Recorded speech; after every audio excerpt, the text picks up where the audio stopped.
আসসালামু আলাইকুম এভরিওয়ান। গতকাল পোস্টের মাধ্যমে আমি জানিয়ে দিয়েছিলাম আমার পরীক্ষা ক্যান্সেল হয়ে গিয়েছে।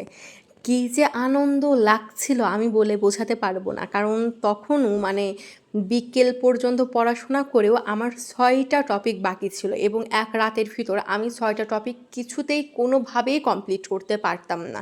আমি 100% শিওর। সো ওই নোটিস দেখে আমার মন তো খুশিতে উড়ো, উড়ো করছিল। তো তারপরে ফলস্বরূপ কি আমি রাতে পড়তে বসিনি। তবে এর জন্য আমার কোনো রিগ্রেট হচ্ছে না, আমি কোনো রিগ্রেট ফিল করছি না, নিজেকে কোনো দোষারোপ করছি না। কারণ গতকাল আমি সব মিলে বেশ ভালো রকমের একটা পরিশ্রম করেছি। তো হো তো ওকে, কোনো প্রবলেম নাই। এক হয়তোবা তখন আমি ২ ঘন্টা পড়তাম। আচ্ছা, সে ২ ঘন্টা আমি নিজেকে আ ক্ষমাই করে দিলাম। তো তবে প্রবলেম হচ্ছে গতকাল রাতেও আমার ঠিকঠাক ঘুম হয়নি। জানি না এই গত ২ দিন আমার কেন ঠিকঠাকভাবে রাতে ঘুম হচ্ছে না। ইনফ্যাক্ট আমি যখন দিনের বেলায় ঘুমাচ্ছি তখনও ঘুমটা ভালোভাবে হচ্ছে না। মেবি আমি এই ২ দিন আমার জায়গা পরিবর্তন করেছি, ঘুমের জায়গা। আমি নিজের রুম রেখে আমার দাদির সাথে অন্য রুমে ঘুমাচ্ছি। এই কারণে হয়তোবা হতে পারে, আই এম নট শিওর।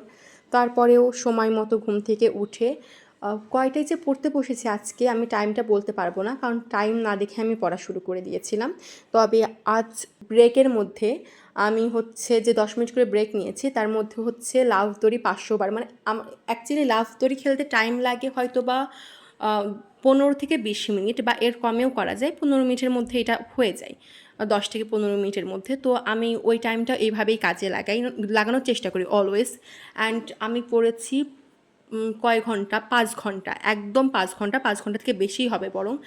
তো ৫ ঘন্টাই ধরবো এবং ৪টা টপিক কমপ্লিট করেছি। এখনও ২টা টপিক আছে। আশা করছি বিকেলবেলা একটা টপিক এবং সন্ধ্যার সময় একটা টপিক শেষ করে ফেলতে পারবো এবং ভালোভাবে রিভিশন দিতে পারবো।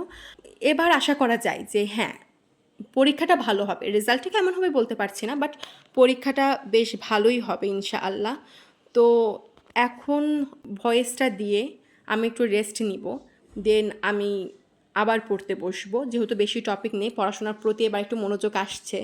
যখন দেখবেন একটানা পড়াশোনা করছেন এবং আপনার পড়াশোনার গতিটা ভালো, প্লাস আপনার টপিকগুলো শেষ হয়ে যাচ্ছে, তখন না পড়াশোনার প্রতি এমনিতেই একটি আগ্রহ জন্মায়। সো আমারও সেইটাই।